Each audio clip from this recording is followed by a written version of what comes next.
żmien, il-Farisej u xi wħud mill-kittiba li ġew minn Ġerusalemm inġabru ħdejn Ġesu u raw li xi wħud mid-dixxipli tiegħu kienu qegħdin jieklu b'idejhom mhumiex indaf, jiġifieri mhumiex maħsulin. Għax il-Farisej u l-lut kollha biex iħarsu it-tradizzjoni ta' missirijiethom ma jmissux ikel qabel ma jkunu ħassru idejhom sewwa.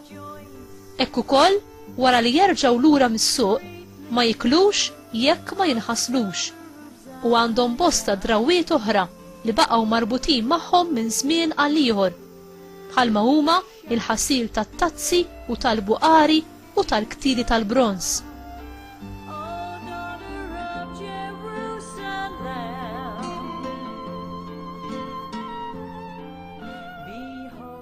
Mela il-Farisej u l-kittiba staqsew, dan l-għala id-dixxipli tiegħek ma jġibux ruhom skont it-tradizzjoni ta' missirijiethom imma jieklu b'idejhom mhumiex indaf. Iżda hu weġibhom, sewwa ħabbar Iżajja fuqkom ja nies ta' wiġb ieħor, bħalma hu miktub, dan il-poplu li xuftejn biss jagħtini ġieħ imma qalbhom hija l-bogħod minni, fira jil-qima li jagħtuni, jgħalmu dottrina li mhijiex għajr preċetti tal-bnedmin. Hekk intom twarbu l-kmandamenti ta' Alla biex tħaddnu it-tradizzjoni tal-bnedmin.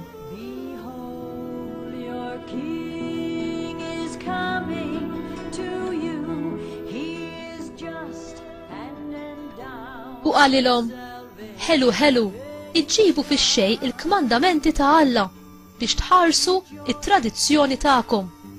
Mosè qal, weġġaħ lill-missiera kull ommok u min iseblaħ lill-missieru jew l-ommu għandu jieħu l-mewt.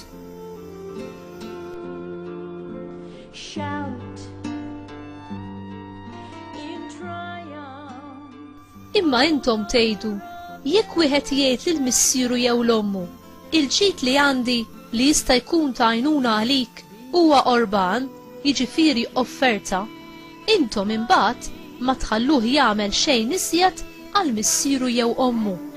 U hekk iġġibu fix-xejn il-kelma ta' Alla bit-tradizzjoni li tgħaddu minn ġenerazzjoni għal oħra u bosta ħwejjeġ oħra bħal dawn tagħmlu. Il-kelma tal-mulej tifħir lilek Kristu.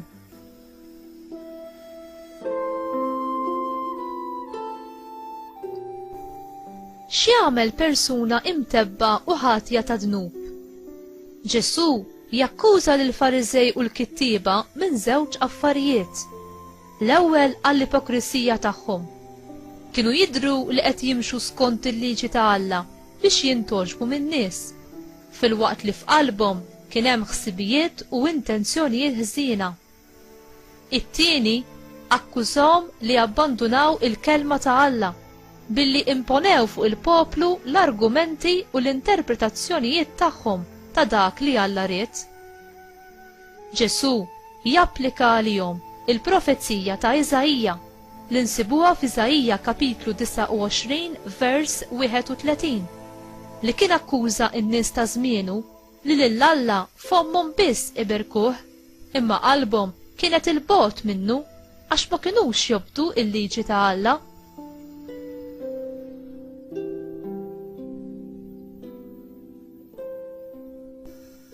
Alla fil-ħnina tiegħu dejjem lest li joffrilna bla ħlas il-maħfra tiegħu, il-fejqan u l-grazzja li nelbu id-dnub u l-ħażen f'ħajjitna. Imma biex nirċievu din il-ħniena u għajnuna ta' Alla, aħna għandna nistqarru ħtijietna mas-saċerdot li jirrappreżenta lil Kristu fil-qrar. Permezz ta' qrara tajba, l-Ispirtu Santu inaddafna minn dnubietna b'dan is-sagrament li nistgħu nirċievu kull meta nħossu l-bżonn. Jekk ilek ma tersaq lejn dan is-sagrament li permezz tiegħu terġa' ssir ħabib ma' Alla, itlob lill-mulej biex jurik ħtijietek b'mod ċar u jagħtik il-kuraġġ u l-qawwa li tindem, tqum u tmur f'riġlejn saċerdot. Taqtax qalbek u tħallix lix-xitan joqgħod jgħidlek li jien tal-xejn tqerr għax terġa' taqa'. Alla jara l-intenzjonijiet tajba tiegħek u bil-qawwa tal-istess sagrament jagħtik il-grazzi li teħtieġ biex tikkumbatti id-dnub f'ħajtek. Alla jobot li dnub fik imma jħobb lilek tant li miet għalik. Tħallix għal għada jista' jkun tard wisq.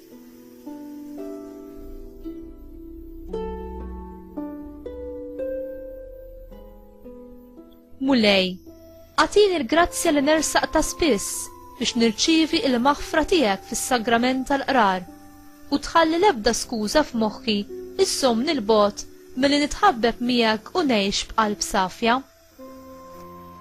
Għażiża Ommi Marija, dawwalni bid-dawl ta' ibnek, ħalli f'ħajti qatt ma nagħti l-ġenb dawk l-affarijiet meħtieġa li għandhom iwassluni biex darba niġi ngawdikom fil-ġenna.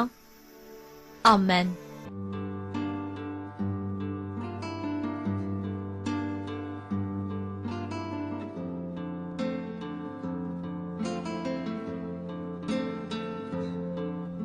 Rejoice greatly, O daughter of Zion.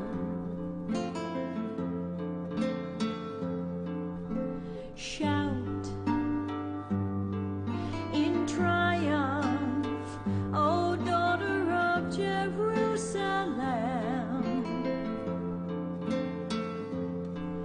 Behold, your King is coming to you. He is just and endowed with salvation. Rejoice greatly, O daughter of Zion.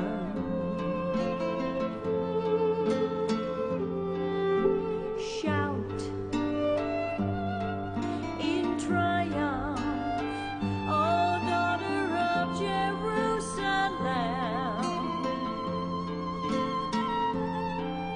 Behold, your King is coming to you. He is just and endowed with salvation.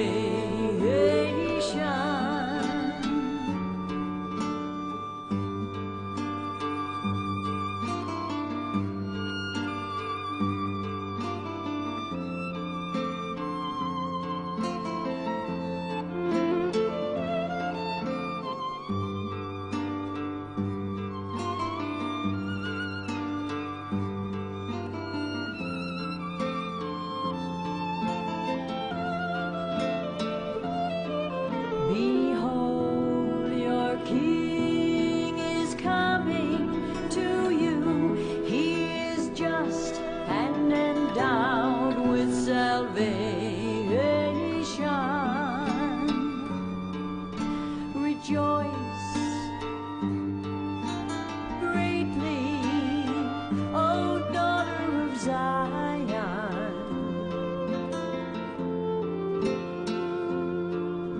Shout in triumph, O daughter of Jerusalem. Behold, your King is coming to you. He is just and endowed with salvation.